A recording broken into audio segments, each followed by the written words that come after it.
Walking for exercise and weight loss over the age of 50 is an incredible way not only to get in shape, but stay in shape as well, if you do it the right way. I've lost over 20 kilos or 44 pounds, and I've kept that off for about 16 years. And walking really is a key part of how I do it. In fact, I burn over 8,300 calories off per month. That's about 4 complete days of eating for me. But most people walk without a real plan, and that's why they don't start to see results. I've created a 28-day walking plan that actually burns fat. For the last 10 years, I've co-owned New Zealand's only fitness studio for people over the age of 40, and my clients on average lose about 20 kilos or 44 pounds per person. And today I'm going to be sharing the exact same walking strategy that I take my clients through, and I know if it works for them, it's definitely going to work for you. So if you currently walk now, that is fantastic. But this walking plan is an add-on to what you currently do. Because the thing of it is, if you're walking a little bit now and you're not losing weight, then we need to do a little bit extra, okay? Weight loss is always about calories in, calories out. It's how much you burn and how much you take in, all right? And the thing of it is, you need to break the status quo. So this walking plan is going to be in addition to what you currently do. If you would like to learn a little bit more about a calorie deficit, I've got a PDF blueprint that you can get your hands on. So I take you through exactly how to create a deficit through food and exercise. All you need to do is comment a blueprint down below, and I will send that over to you. This walking plan is totally going to work for you, okay? It doesn't need to be crazy. And it doesn't mean that just because you've been for a walk, it doesn't mean you can eat what you like, okay? You can't just go and have that muffin or biscuit because you've had a walk. That's not how it works. The thing and the key to this whole 28-day challenge is that your nutrition must remain exactly the same as what you're doing now, okay? So there's no treating yourself with sweets and junk or wines or beers just because you've been for a walk. That is not the key, all right?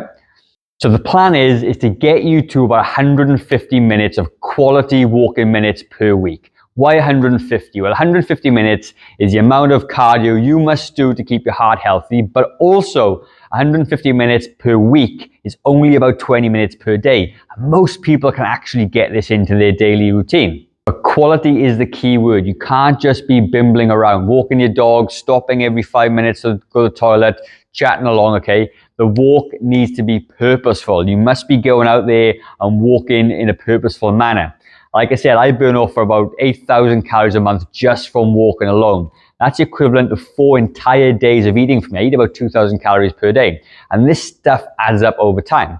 And the intensity that you need to be working at is about 5 to 7 out of 10. This is called zone 2 cardio, okay? And zone 2 cardio is where you can hold a conversation, you're not super tired, it doesn't take you ages to recover, and this is the spot that you can burn a whole bunch of calories off, increase your endurance, fitness, and improve your energy, and also it's something you can do for a really long time. So the fitter you get, you could do a little bit more of this as well to burn even more calories off, and it's an absolute game changer.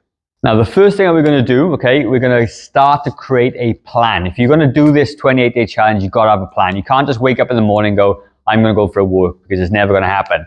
So what I want you to do is get a calendar, okay? You can run off, push pause, go and do that right now, okay? And then when you come back, we're going to map out this week. So what I want you to really realistically do is you're going to have your calendar, my makeshift calendar right here, Monday to Sunday. And what you're going to do, you're going to try and do 30 minutes per day, okay? For at least 5 days per week. So I want you to realistically say to myself, what days of the week can I do a 30-minute walk? And you might go, Monday is out. I can do Tuesday. Wednesday is out, but I can do Thursday, Friday, Saturday, and Sunday. And that is going to be your 5 days. Wherever that is to you is very, very unique to you, okay? Once you got that plan, what I want you to do is whip out your calendar or your phone, okay? And you're going to set an alarm for the time of day that you're going to do it. So let's just say Tuesday, you can do your walk at 9 a.m. Thursday, you can do your walk at 2 p.m., lunchtime. Maybe Friday is going to be 10 a.m. And Saturday and Sunday may be reasonable and 9 a.m. both days, okay? Now what you've got the days of the week planned, and you've got the times in your calendar. You're going to set an alarm on your phone for exactly those times on those days, and the alarm is going to go off at the designated time, and you're going to go for a 30-minute walk. That is a super important thing to do. Now, over the course of 28 days, all right, what I want you to do is focus on doing the thing. You simply go for that 30-minute walk, zone 2 cardio, 6 or 7 out of 10 difficulty. And the rule is not to miss more than 2 days. And what does that look like? Well, you could start off on week 1, and you'll tick off Tuesday, you'll tick off Thursday, you miss Saturday, but whatever happens, do not miss Sunday, okay? So you can give yourself a little bit of leeway, but you've also got 2 other days you may be able to get this done as well. And you're literally going to make sure that you get to this. So in a course of 4 weeks, the amount of time that you could only miss is 4 days, okay? Just 4 days. Super important, because consistency is the absolute key for this kind of plan. And the reality of it is, I want you to craft out time in your day to make exercise and movement a habit, because that is how you do it. Like I said, I burn off 8,000 calories a month by doing it. And every single day, if I can put a screenshot of my calendar up for you, you can see I block these times off personally. And if I can do it, I know you can do it. That's exactly what it takes. Now, if you're doing this, you're probably fairly new to exercise, okay? And you're going to start walking. So the first thing I want you to do before you even go for this walk is a little bit of a dynamic warm-up, okay? I want you to hold on to maybe a chair or something before you do this walk, okay? Because it's going to be a little bit more than what you normally do. I want you to do 10 leg swings going forward on each leg. It's going to warm up the hamstrings, the glutes, okay? It's going to work on some muscles on the stabilizing leg so you don't fall over, okay? And it's going to improve your balance. You can do the same thing on the other side. If you've got good balance, you can use no hands. Then what I want you to do is come to the front this way and swing the legs in front of the body. Now, if you've had a hip replacement or sore hips, maybe skip this warm-up, okay? I'm going to do 10 on the other side. Then what I want you to do is hold on to the back of the chair or a wall, and you're going to do 20 calf raises, okay? You're going to get those calves nice and strong, okay, by doing this. It's going to help you avoid injury when you start going for these walks.